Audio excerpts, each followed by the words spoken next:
Welcome once again to the program. Two Cameroonian soldiers have been killed in the English-speaking areas where separatists are agitating for control or independence. According to a statement released by the U.S. Embassy in Yaounde, a Cameroonian sailor in Ekondo-Titi in the southwest region was killed on January 14, while a gendarme in Yaounde in the northwest was killed on January 15. The U.S. called on the Cameroonian government to show restraint in the face of a violent act it blamed on English-speaking separatists.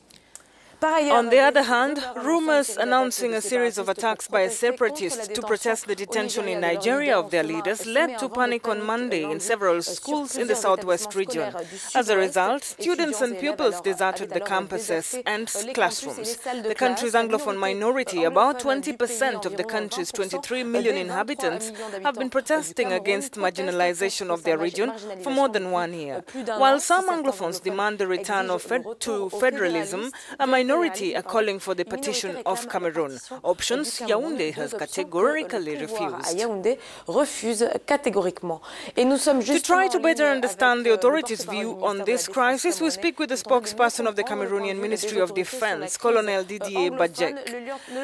Good morning, Lieutenant Colonel, and thanks for accepting our invitation today.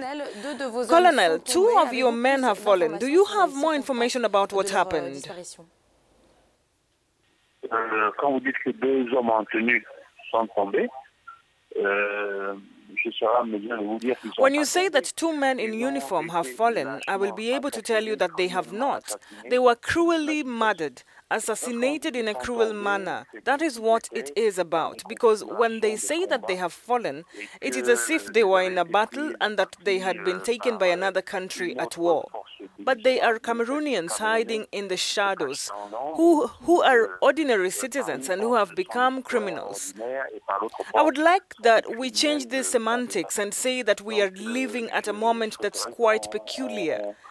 The people who are supposed to represent the law, to defend territorial integrity, are taken down by people who say are Cameroonians. This is actually a scandal.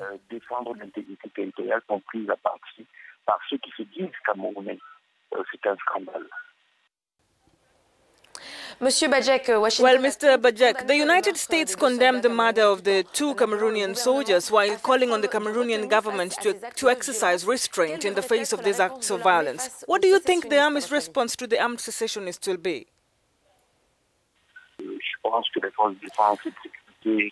I think that the Cameroonian forces live up to the missions that challenge them. We react professionally. Especially, what should not be done is to succumb to the temptation to react proportionately to the impertinence of these men who kill and murder without any measure.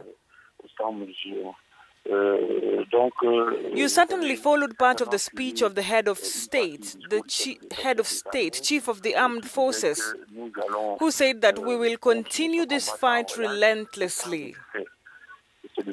That is what it is about, to remain professional. But today there is a certain psychology, a certain sociology of operational reality. Today it is people who commit acts with high added value. Psychologically, when one slits somebody's throat in this way, a soldier, and then share the pictures on social media, you can be certain that this will have a traumatic effect on the population. And I think that this is the final effect researched by these terrorists. Do not give in to the temptation to want revenge. And this is what is repeated to men by the High Command. Despite the severity of certain scenes, it is necessary to continue to remain professional. Le haut commandement pour demander de façon constante aux hommes que malgré la dureté de certaines scènes, eh bien qu'on continue à rester professionnel. Colonel, we know that the Cameroonian authorities have deployed troops to confront all the attacks of the separatist forces. How do you assess the situation on the ground?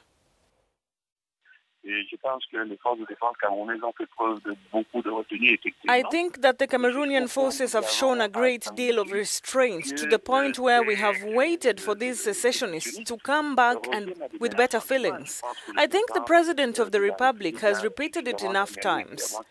He said that dialogue is open as long as it goes on in peace. But despite all these provisions, for it to have a framework to be able to discuss, the terrorists continue their actions against the people when we are generally assessing the situation.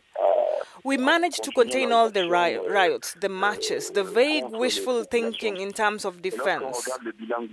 I must tell you that our defense forces have systematically succeeded in destroying 3 training camps and that the situation is under control. But it might happen from time to time, as this has been the case in the past 72 hours, that soldiers or police officers who are brutally murdered or mutilated for this final effect seek to create fear and chaos in all the towns of these 2 regions and these centers of gravity that will quickly be contained. Et puis la peur dans toutes les villes de ces 2 régions. Et ce sont des centres de gravité que les forces de défense vont rapidement résoudre.